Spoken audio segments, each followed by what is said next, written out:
Welcome back, ladies and gentlemen, to our final Silo instant reaction episode for season 2. I'm your host, Mario Busto, alongside the other host, Zachary Newton. Welcome back.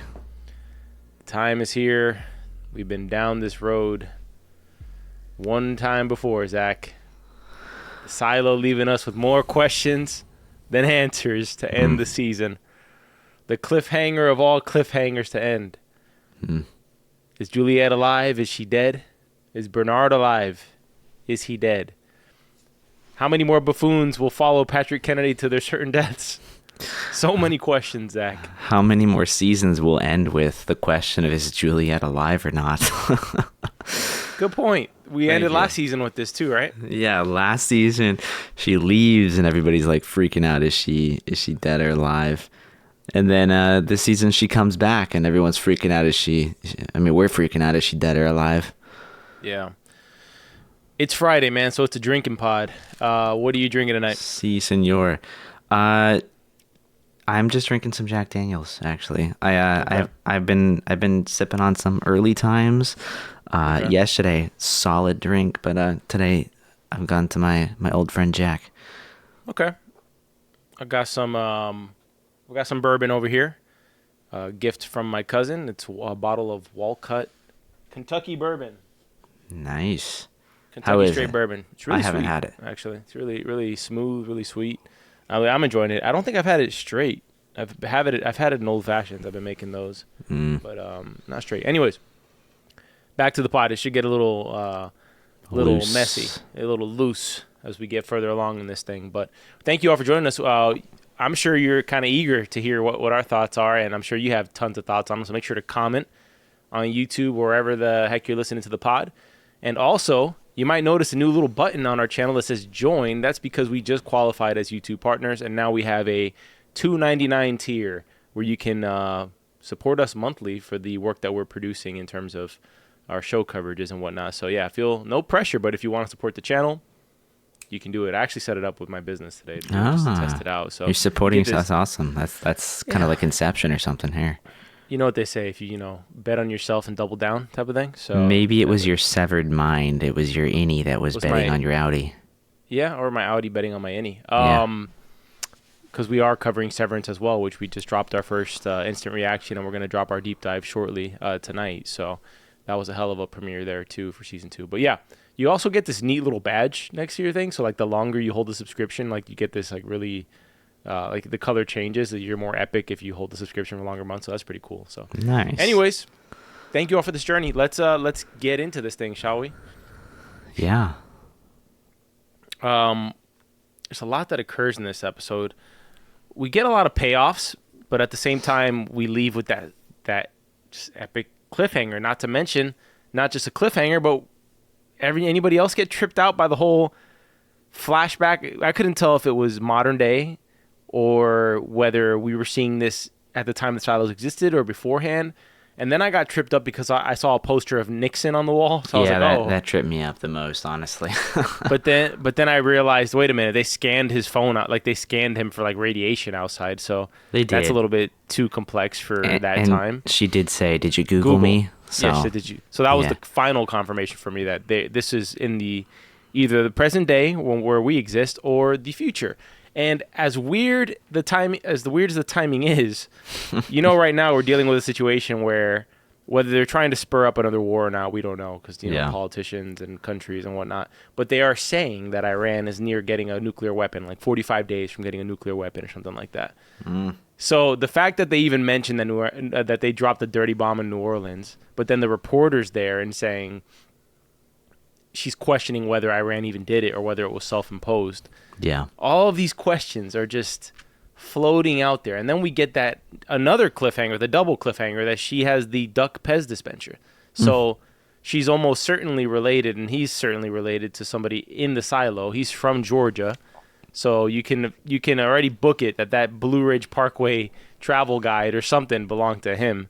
Who knows? Or at least somebody from there. Yeah, I think more so it just confirms that the silos that we know are probably in Georgia. I mean, it feels like too much of a coincidence for them to just say Georgia and that not be the case.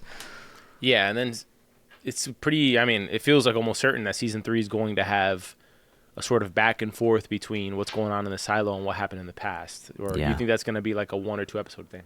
Yeah, I feel like we're super invested into what's going on in the now. So I feel like, now that we've got Juliet back in Silo 18, assuming, her and Bernard are not fried, I think we'll kind of have this bouncing back and forth between like piecing together bits of what brought us here, because that was really the big question that arose in this season, if you weren't already asking it from season 1, and then constant storytelling inside of Silo 18. Yeah, I could see that. I do have I guess I wonder, because we found out what the safeguard was. It's a pipe that has enough poison to poison 10,000 people. So that is the kill switch pretty much in the silo. But what doesn't make sense to me is, well, there's a lot of things that don't make sense. Has the poison already been released? Because the way Lucas is walking around, yeah, he's like, it's already done. It's already too late. They already released the poison. So my thoughts are, the people who ran outside, they died, but they were probably poisoned. The ones who were in 17. So they were poisoned before they went out, or were they poisoned in that room? At what point were they poisoned? Because Solo, or Jimmy, or whatever you want to call him, he essentially said that they weren't dead at first, So at what point was their death, sealed? Yeah. That's a good question. Maybe the they were killed by something else. Well, possibly, but he said earlier in the season that they were fine when they first went out, and then the dust came. I wonder if the dust he must have seen the dust somehow. I mean, granted, he is in IT, so he could have cameras. Maybe the thing that his mom and dad did to try and prevent this safeguard from being tripped eventually got tripped regardless. Like maybe somebody undid what they did and all of this poisonous dust blew everywhere and got everyone. That could also be a possibility. One of the disappointing things in this episode, though, like to that point, was the fact that we actually didn't get to go to level 14. So that's another question mark for season 3 of what's on level 14 and how's Juliet going to be able to cap it. Because I do think Juliet's going to be alive. Let's get this straight. They did build a loophole into this, right? I mean, you thought maybe she's fried when we spoke, but there was a loophole on this, right? The fact that the other suit is pretty much torn to shreds, and the one that she actually used to go over there is a fireman's suit. It's a firefighter suit. So it must be flame retardant for at least a certain portion of time. I'm not saying that she could just stay in there and get torched for hours, but if it's like one of those things that it turns on and turns off like in 10 seconds, then she's probably alive. And probably not too badly. I mean, she's probably injured, but like not devastatingly so. Well, she does have this knack with getting injured every time she enters a silo. So true. Yeah, she's probably injured a little bit from the fire. I just hope that Bernard is not dead. Like I hope they're both alive, because I feel like there's a lot of interesting stuff that could come out of that relationship. Gosh, man, I want him to be alive so bad. I just don't know if what a lame way for him to die. You know, I would have preferred Sims put a bullet in his head than that. That's my point. I can't see him going out like that. I mean, we got to get season 3 this year, right? They cannot do a cliffhanger like this and not have season 3 out by this year. I don't think we're going to get I mean, I don't know. Maybe we do November, get it later in the year. I think we get it in November. Why not November? It's possible. They film it in the spring, post-production in the summer. Released by November. It's more than doable. It would be great, because I don't want to wait as long as at least it felt like we did between season 1 and season 2. Now that we know there's going to be a total of 4, I mean, just go ahead, knock them both out. Now 4 seems like it's possible. Like before this episode, I was like, how are they going to get 4 seasons out of this? But now 4 seems very tight. 4 seems like, and by the way, this whole safeguard thing that Solo discovers, like in the apartment and whatnot. I mean, we could have maybe got this a couple episodes before. It felt very much like Juliet's swimming lessons. Very just drop it in and she figures it out in 5 to 10 minutes, Very convenient. But, it almost would have been better if she found out about this like episode 7 and it was taking them like 3 episodes to kind of break the code of what it was, Yeah, it would be. There was a lot that kind of just got dropped in this very last episode. I feel like the majority of this season's felt like a fairly slow burn, which I'm okay with. Like overall, it's been a good season. But yeah, there was a lot that happened. This was a pretty action-packed episode for sure. I just wish that there was. I wish there was a little more problem solving with what the safeguard was from her side, so we had some answers or questions answered at the very least. I don't feel like we have hardly any answered. Yeah, the saddest part is that freaking Pete Nichols turned into a suicide bomber. Oh, I know. And for no reason, pretty much. Like, just why? You know what I mean? Because some moron dropped the timer. I thought he was like gonna like use his watch as the timer somehow. I was like, smart. Okay, cool. No, he's just gonna obliterate himself. All right, let's talk about this though. If the plan worked successfully, right? Yeah. Why do they need the stairs blown up? They need the stairs blown up because they have all of the what do you call them? Like the judicial guards or whatever. They're all down underneath the broken part of the stairs. Yeah, but there was some above too. Some like 10 versus that, what 100. Okay, maybe that, but I did find that to be kind of like an oversight because he was like, Amundsen, how many are down there? All of them. But then you see a scene where they're wrangling them up above the stairs, and they're like, no, there's plenty there. There's like at least 20, 30 of them. Yeah, but I mean, still, look, if you can lock the majority of your enemy into a place where they can't get out of, that's pretty good. It's genius. Yeah. It sucks for the doc. I mean, I'm gonna miss him. If only there was a device like a saw that could go through concrete to get above, like to the other floors. Yeah, like a grappling hook or a winch. Yeah. I don't know. Yeah, if only something like that existed, then the Raiders could go back up. But yeah, no, the plan works like a charm. But yeah, Pete Nichols essentially dies for no reason, which I kind of laughed because they blew up the stairs on floors 90 to 92. Mm-hmm. And then I was thinking, like, are those floors just done for now? Like, what are those floors gonna do? Yeah, I was wondering, I'm like, did they get everybody from the down deep up? And, like, did they arrest everyone? I don't know. No, I was thinking of just those floors, like 92, 91, and 90. They have no stair access to any other floor. Mm-hmm. So they're just in limbo by themselves there. Yeah. They totally screwed the people of 90 to 92. They did.